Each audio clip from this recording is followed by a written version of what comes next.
দর্শক, ফ্যাক্টরিতে বিভিন্ন রকম প্রোডাক্ট গুলো কিভাবে তৈরি করা হয় আমরা কিন্তু অনেকেই দেখিনি, জানি না বা আমাদের দেখার সুযোগ হয়নি। আজকের ভিডিওতে আমি আপনাদেরকে দেখাবো ফ্যাক্টরিতে বিভিন্ন রকম প্রোডাক্ট গুলো কিভাবে তৈরি হয়। পুরোপুরি ভিডিওটা দেখতে থাকুন। শুরুতে দেখতে পাচ্ছেন একটা প্লাস্টিকের জার তৈরি হয়েছে। এরপরে এই যে খেয়াল করুন, একটা প্লাস্টিকের ছোট্ট একটা জিনিস একটা ফ্রেমের মধ্যে দেওয়া হচ্ছে। তারপরে ফ্রেমটাকে বন্ধ করে দেওয়া হবে কয়েক সেকেন্ড সময়ের জন্য। তারপরে ভেতরে প্রসেসিং যেটা হবার সেটা হওয়ার পর এই যে খুলে গেল। দেখতে পাচ্ছেন ওই যে আমরা 5 লিটারের তেলের, সয়াবিন তেলের যে বোতলটা নিয়ে আসি, এই বোতলটা ঠিক এইভাবেই তৈরি হয়। এরপরে দেখাবো আপনাদেরকে পাথরের তৈরি একটা সুন্দর জগ। এটা কিন্তু অনেকে দেখে মনে করবে যে এটা পাথর মানে কাচের, কিন্তু না, এটা পাথরের তৈরি। দেখতে পাচ্ছেন এইরকম কিন্তু অনেকেই দেখেনি এই জিনিসটা তৈরি করা, আজকে দেখালাম। এরপরে আমরা বাসা বাড়িতে বিভিন্ন রকম পাইপ ইউজ করি, মানে প্লাস্টিকের যে পাইপ গুলো, RFL বলেন, টার্নিম বলেন, বিভিন্ন কোম্পানির পাইপ গুলো, সেগুলো অ্যাকচুয়ালি কিভাবে তৈরি হয় দেখতে পাচ্ছেন। একটা ফ্রেমের মধ্যে মানে ওই প্লাস্টিকের যে তরল সেটা দেওয়া হয়েছে, ভেতরে তাপ চাপের ফলে এটা কিন্তু সুন্দরভাবে পাইপ হয়ে বের হয়ে আসছে। তারপরে একে পানি দিয়ে সুন্দরভাবে ঠান্ডা করা হচ্ছে। তারপরে দেখতে পাচ্ছেন এই যে লম্বা পাইপটা বের হয়ে আসছে, এখন অবজার্ভ করছে সবকিছু ঠিক আছে কিনা।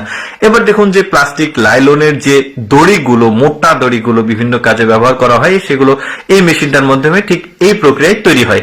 এবার দেখাবো সিলভার বা গিল্টির যে বড় বড় ডিশগুলো, সেগুলো কিভাবে তৈরি করা হয়। দেখতে পাচ্ছেন সিলভার বা গিল্টি জাতীয় জিনিসগুলোর যে তরল সেটা একটা ফ্রেমের মধ্যে দেওয়া হয়েছে। তারপরে একটা নির্দিষ্ট সময় শেষে ওইটা কিন্তু মোটামুটি শক্ত হওয়ার পর এটাকে বের করে এই যে ঠান্ডা করে যে দেখতে পাচ্ছেন খুব সুন্দর একটা এই যে সিলভার বা গিল্টির যে সুন্দর বড় একটা পট এগুলো তৈরি হয়েছে। এগুলো কিন্তু ছোট একই প্রসেসিং এ তৈরি হয়।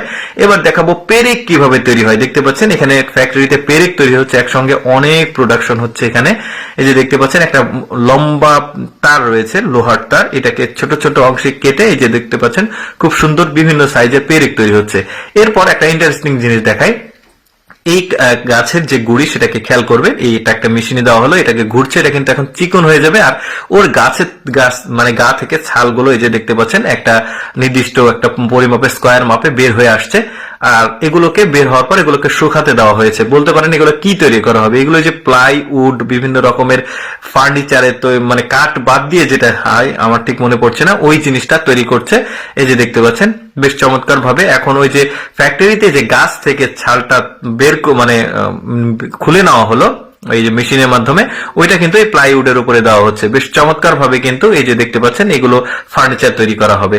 আমি আসলে সবসময় চেষ্টা করি আপনাদেরকে এমন এক্সেপশনাল ভিডিও দেখানোর জন্য যেগুলো সচরাচর মানুষ দেখার কোনো সুযোগ হয় না।